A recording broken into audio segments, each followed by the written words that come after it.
오늘 하나님께서 우리에게 주시는 거룩한 말씀은 고린도전서 10장 1절에서 2절까지의 말씀입니다.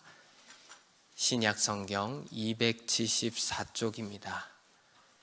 고린도전서 10장 1절에서 2절까지의 말씀을 제가 받들어 읽겠습니다.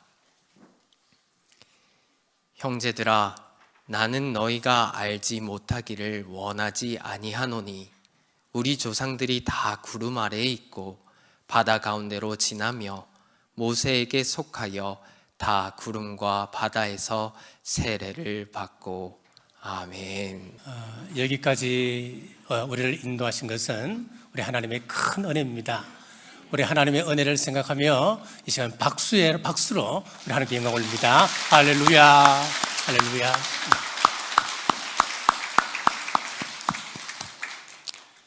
오늘 추수감사절을 맞이하여서 훈련 세 번째 시간 하나님의 대행자로 사는 법이라고 하는 제목으로 말씀 선포하겠습니다. 전 세계적인 인기를 얻었던 드라마 오징어 게임이 있습니다. 그 드라마에서 한국 교회 그리스도인들을 묘사하는 내용이 너무나도 부정적으로 묘사되었습니다. 철저히 이기적이고 탐욕적이고 또 무증한 사람들로 묘사되었습니다. 남을 죽여서라도 내가 성공하면 할렐루야 감사하며 기도하고 고통 중에 소외받는 사람들에게 아무런 사랑도 베풀지 않으면서 예수님 믿으면 천당 간다. 자, 그렇게 입만 떠벌리고 살아가는 모습으로 묘사가 되고 있습니다.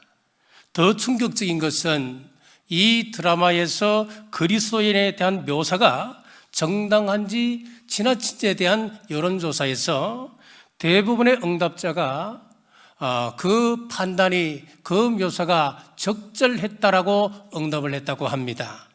우리는 이 부분에 경각심을 가져야 합니다. 자, 특별히 세례식을 거행했습니다. 하나님의 얼굴로 하나님의 대행자 의식을 철저히 우리는 가져야 합니다. 자, 첫째, 우리의 소속이 변했음을 알아야 합니다. 본문 말씀 고린도전서 10장 1절에서 2절 말씀입니다. 형제들아, 나는 너희가 알지 못하기를 원하지 아니하노니 우리 조상들이 다 구름 아래에 있고 바다 가운데로 지나며 모세에게 속하여 다 구름과 바다에서 세례를 받고. 자, 영적 전투에서 승리하는 가장 기초 원리가 있습니다. 그것은 바로 세례입니다. 세례의 의미를 잘 알아야 우리가 의미 있는 삶을 살아갈 수 있고 이 세상에서 승리의 삶을 살아갈 수가 있습니다. 세례를 통해 첫째, 바로의 군대가 홍해에서 죽었음을 보아야 합니다. 본문에서 구름이라고 하는 것은 40년 광야 생활을 이야기하고 있고 바다라고 하는 것은 홍해를 말합니다. 자, 그럼 홍해로 인도하시는 분은 누구였을까요? 신명기 1장에 보니까 고센 땅에서 북쪽으로 곧장 올라가면은 블레셋 길을 통과하게 되는데 10하루길이면 목표로 지정했던 가나안 땅까지 들어갈 수가 있습니다. 그런데 위로 올라가다가 갑자기 돌이켜서 광야길로 인도하셨습니다. 홍해 앞에 내세우셨습니다. 이것은 바로 하나님의 인도였음을 말씀합니다. 신명기 1장 7절에 보면 방향을 돌려 행진하여 그랬습니다. 가까운 길, 빨리 성장할 수 있는 길, 별 고민 없이 잘 갈 수 있는 길이 있음에도 불구하고 돌려 홍해로 인도하셔서 과거의 모든 삶을 단절시키는 세례의 실물 교육을 하나님께서 시키길 원하셨습니다. 그들은 과거의 바로의 백성이었습니다. 바로의 말을 들어야 피죽이라도 얻어먹으며 목숨을 연명할 수 있었던 겁니다. 이렇게 오랜 세월 동안 바로의 지배를 받았기 때문에 유월절 때 하나님의 자녀로 인쳐졌지만은 여전히 바로를 두려워하는 것입니다. 바로가 흙기침 한번 해도 백성들의 가슴은 조마조마해지는 겁니다. 그래서 이제 너는 바로의 백성이 아니다, 하나님의 자녀다, 신분이 변화되었다고 하는 것을 보여주고 인식시킬 필요가 있었습니다. 출애굽기 14장 30절에 보면은 그날에 여호와께서 이같이 이스라엘을 애굽 사람의 손에서 구원하시매 이스라엘이 바닷가에서 애굽 사람들이 죽어 있는 것을 보았더라. 뭘 봤다 그랬습니까? 시체를 봤습니다. 그들을 괴롭혔던 애굽의 군대가 수장되는 모습을, 그리고 그들이 자랑했던 군병들 그리고 군마들, 그런 것들이 수장되는 그 모습을 보고 우리를 괴롭히던 백성들이, 군사들이 죽어가네. 바로의 병마들이 다 수장이 되네. 그들의 죽음을 눈으로 보고 입술로 고백하게 하기 위하여서 이스라엘 백성들을 홍해 앞에 내세우셨다는 겁니다. 요즘 또 많은 사람들이 운명론에 사로잡혀 살아갑니다. 손금을 보며 재물에 운이 없다. 관상을 보면 40세에 죽을 상이네. 풍수지리적으로 이 동네는 인물 날 동네가 아니니까 빨리 떠나거라. 옛날에 우리 어른들께서도 우리 황남동에도 그랬답니다. 초창기 우리 교회가 들었을 때에 우리 장로님들 가운데는 예수님을 영접하고도 신주단지 그거 깨지 못하여서 우리 장로님들이 가셔서 신주단지를 깨어드리고 했던 그런 일들이 있다고 제가 이야기를 들었습니다. 우리가 유월절을 경험하고 하나님의 자녀가 되었지만은 여전히 많은 사람들이 운명론의 지배 가운데 살아가고 있다고 하는 것입니다. 이런 두려움에서 벗어나는 것은 홍해의 경험, 즉 애굽 군대가 몰살당하는 세례의 경험이 있어야 이런 두려움에서 벗어날 수 있습니다. 둘째는 물로 씻는다고 하는 의미를 아셔야 합니다. 사람들이 죄로 너무 더럽혀져 있기 때문에 물로 깨끗이 씻은 다음에 하나님의 자녀로 세우는 것입니다.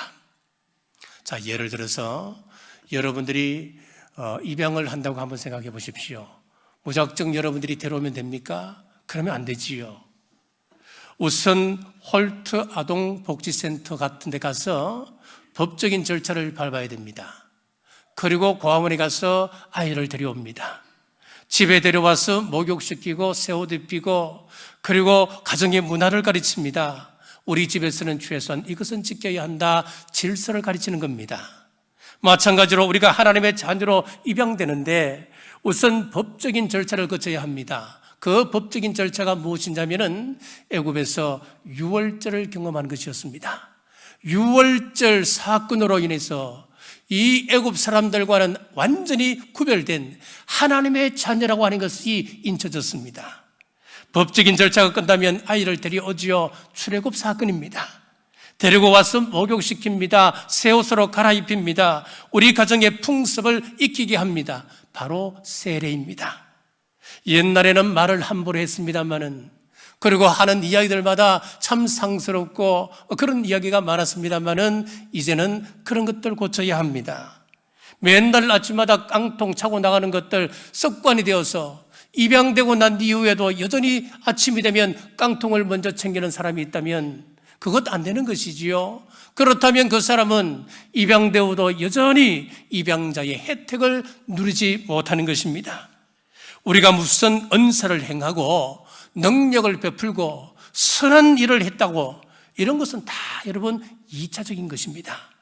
하나님의 자녀로서 가져야 할 가장 근본적인 기초가 되는 이 세 가지, 유월절과 출애굽 사건과 세례가 없다면 그 사람은 진정한 그리스도인이라 말할 수가 없습니다. 세례의 의미 세 번째는 담근다, 푹 집어넣다, 그런 뜻을 가지고 있습니다. 물에 빠져 죽는 것을 뭐라고 이야기합니까? 익사라고 이야기하죠. 세례받았다고 하는 말은 물에 빠져 죽었다, 그런 의미입니다. 세례받을 때 나는 죽고 물에서 올라올 때에 부활의 생명, 그리스도의 생명으로 산다. 나는 내 육신은 이 물로 말미암아 수장되었고 다시 살아나는 것은 내가 아니라 내 속에 예수 그리스도다 라고 고백하는 것이 바로 세례의 의미입니다. 이렇게 세례를 경험하면 소속이 바뀝니다. 베드로전서 3장 20절에서 21절에 중요한 말씀이 나옵니다. 그들은 전에 노아의 날 방주를 준비할 동안 하나님이 오래 참고 기다리실 때에 복종하지 아니하던 자들이라. 방주에서 물로 말미암아 구원을 얻은 자가 몇 명뿐이니 겨우 8명이라. 물은 예수 그리스도께서 부활하심으로 말미암아 이제 너희를 구원하는 편이 곧 세례라. 이는 육체에 들어온 것을 제하여 부림이 아니요 하나님을 향한 선한 양심의 간군이라. 자, 베드로는 노아 홍수 사건을 세례로 봤습니다. 물로 구원받은 사람이 겨우 8명이라 라고 이야기하면서 물에 의한 구원을 말씀합니다. 물에 의한 구원은 완전히 소속이 바뀐 것을 말합니다. 사망에서 생명으로 옮겨졌습니다. 세상 사람들은 물속에 수정되었지만은 이 세상에서 천국에 속한 사람으로 거듭나게 되었습니다. 소속이 바뀐 것이었습니다. 자, 초대교회에서는 세례의식이 굉장히 중요한 신앙의 한 과정이었습니다. 마가복음 16장 15절에서 16절 말씀입니다. 또 이르시되 너희는 온 천하에 다니며 만민에게 복음을 전파하라. 믿고 세례를 받는 사람은 구원을 얻을 것이요 믿지 않는 사람은 정죄를 받으리라. 우리가 믿음으로 구원받는 것 맞습니다. 그런데 초대교회에서 구원받은 사람이라면 구원받은 표를 보여주어라, 그렇게 요구를 했습니다. 믿으면 당연히 구체적인 표식이 있어야 된다는 겁니다. 사도행전 2장 38절입니다. 베드로가 이르되 너희가 회개하여 각각 예수 그리스도의 이름으로 세례를 받고 죄 사함을 받으라. 그리하면 성령의 선물을 받으리니. 여기서도 하나님 앞으로 회심하여 돌아오는 데 있어서 세례는 없어서는 안 될 반드시 필요한 과정임을 설명을 하고 있습니다. 자, 이렇게 성경은 믿는다고 하는 것과 세례 받는다고 하는 것을 하나로 봤습니다. 그동안 세상 질서를 따라 살았는데 내 안에 선한 양심이 방향을 돌려서 하나님께로 향하는 것입니다. 방향을 턴하는 것입니다. 유턴하는 그 지점이 바로 세례라고 하는 겁니다. 우리 장로교 통합적 교단에서는 예수님을 영접하고 6개월이 지난 후에 세례를 베풉니다.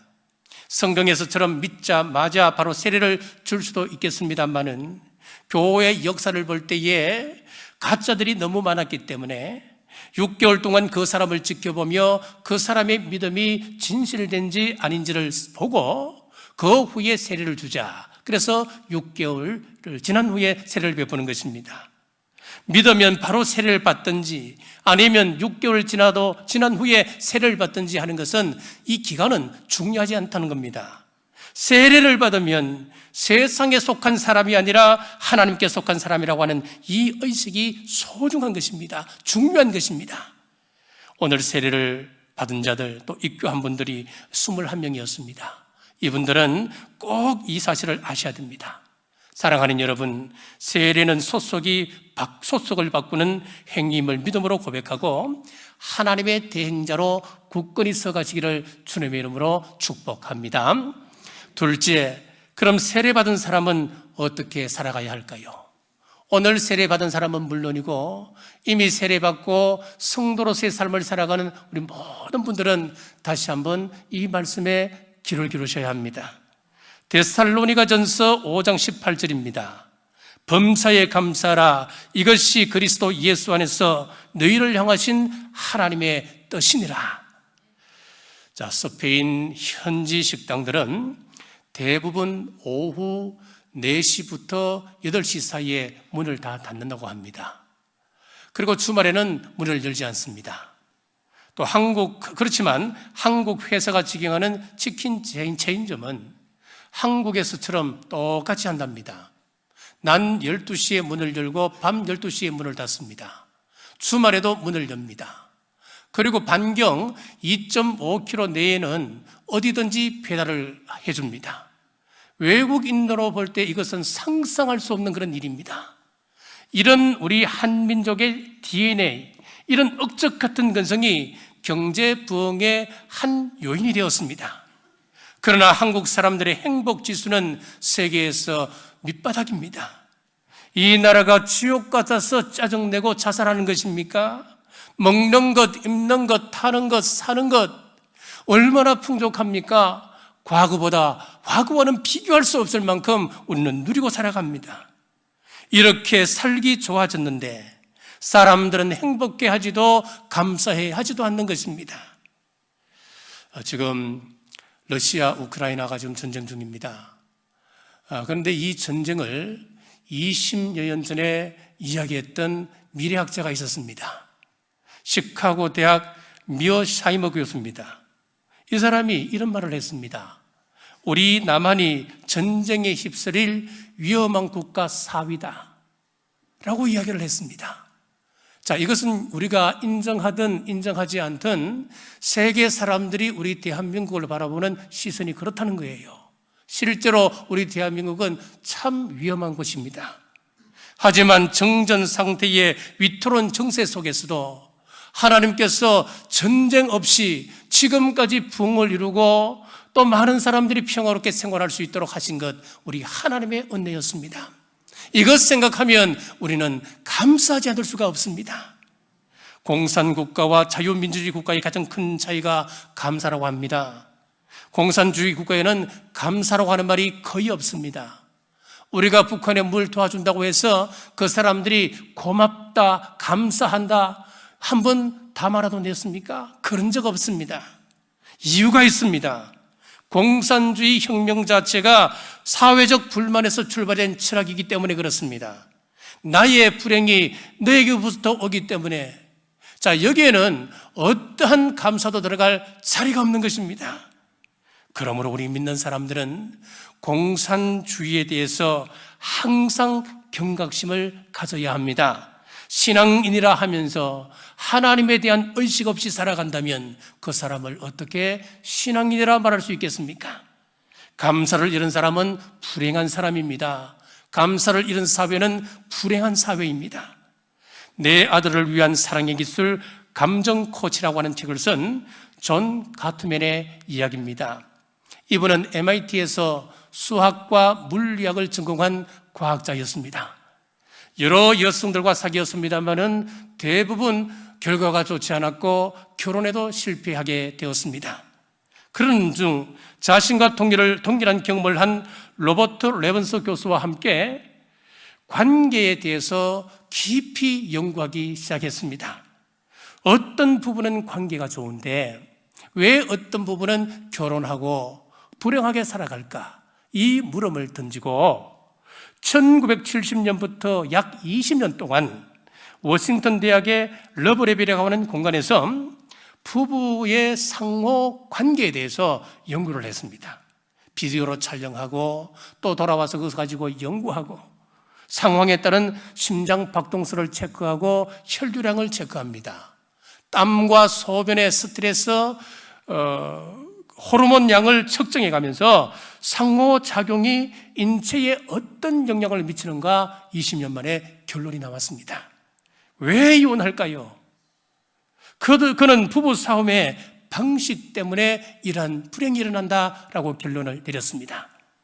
흔히 갈등을 이야기할 때에 성격 차이로 도저히 못 살겠습니다. 또 연예인들이 한 번씩 이제 이혼하면서 방송에 나와서 이야기하기를 사랑하기 때문에 이혼합니다. 이런 이상한 말도 하고요.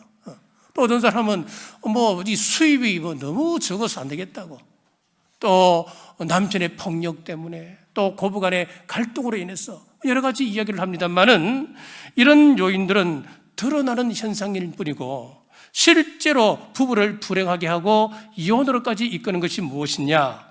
잘못된 싸움의 방식, 부정적인 싸움의 방식으로 인한다라고 결론을 내렸던 거예요.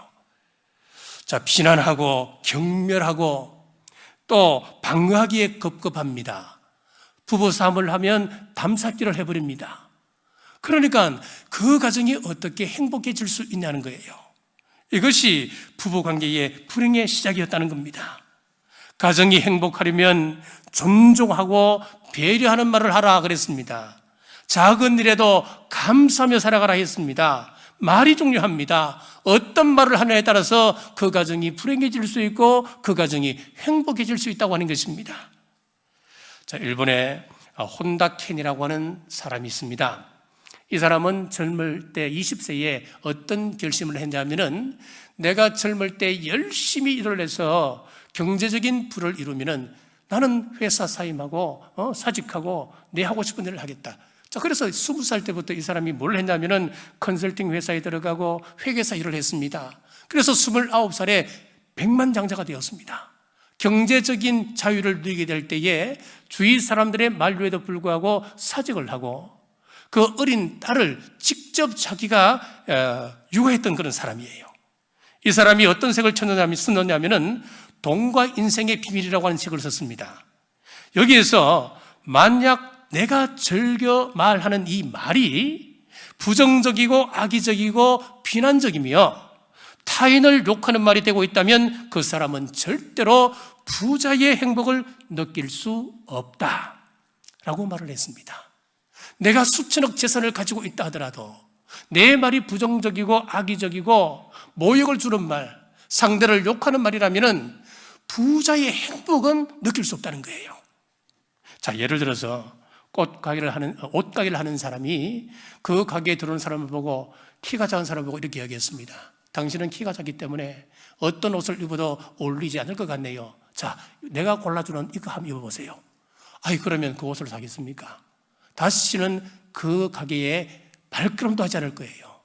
반면에 키 작고 뚱뚱한 사람이 들어왔습니다. 그때 사장이 보고는 야, 당신은 키가 아담하기 때문에 어떤 옷을 입어도 여성처럼 보일 겁니다.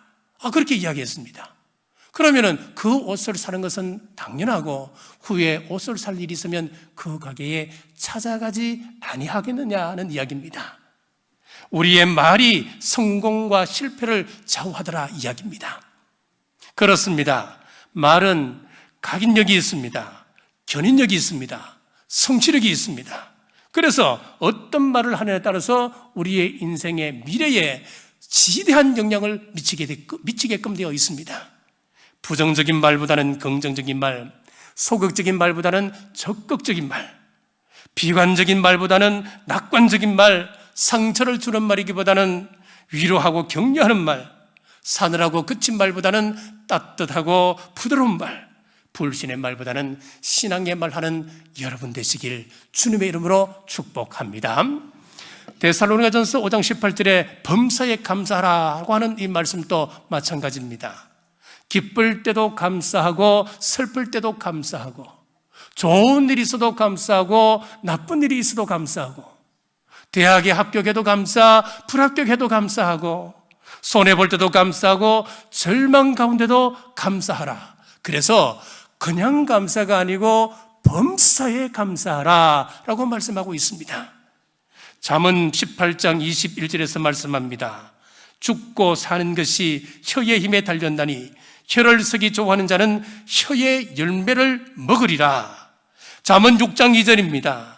내 입의 말로 내가 얽혔으며 내 입의 말로 인하여 잡히게 되었느니라. 우리의 미래가 말에 달려 있다고 한다면 지금부터라도 말의 실을 바꿔야 되지 않겠습니까? 혀에서 뱀의 독이 아니라 감사가 나오도록 훈련하셔서 범사에 감사는 우리 모든 성도들 되시길 주님의 이름으로 축복합니다. 여러분, 교회 사역하실 때 감사함으로 하십시오. 내년도 2023년도에는 우리 교회에 많은 일꾼이 필요합니다. 코로나로 인해서 분위기가 전반적으로 한국 사회 전반적으로 우리 교회가 침체되어 있습니다. 여기서 우리는 다시 일어나야 합니다.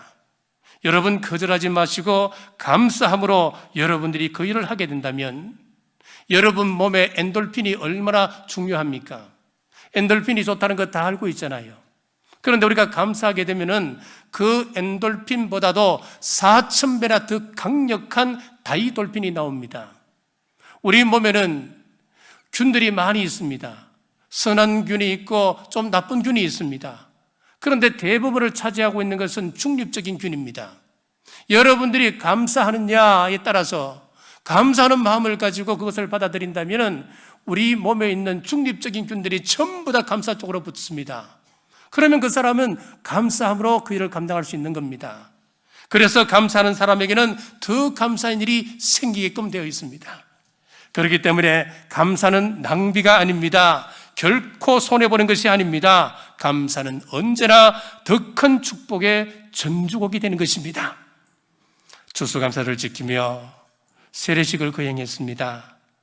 우리의 소속이 변했음을 다시 한번 되새기시고 하나님의 얼굴로 하나님의 대행자로 세상과 구별되이 범사에 감사하시길 주님의 이름으로 축복합니다.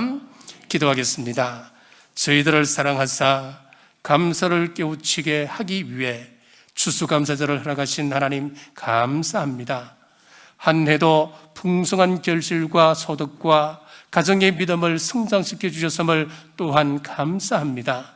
때를 얻든지 못 얻든지 범사에 감사하게 하여 하나님의 뜻을 이루게 하옵소서. 상황 따라가는 것이 아니고 믿고 감사하면 더 큰 감사를 주실 줄 믿습니다. 아픔 중에도 감사하게 하시고 인생의 풍랑에도 감사하며 살기로 결단하오니 이 결단이 은혜의 그릇되어 하늘의 복을 누리며 세례 의식을 가지고 살아가는 우리 남부교회 온 성도들 되게 하옵소서. 우리 자녀들 수능을 마치고 원서를 냅니다. 하나님께서 함께 하실 때 순적하게 하시고 모든 결과에 감사하는 큰 믿음 주옵소서. 어떤 일이 있어도 하나님을 원망하거나 떠나는 일 없도록 그 마음을 붙들어 주옵소서. 다시 오실 예수님 이름으로 간절히 기도드리옵나이다. 아멘.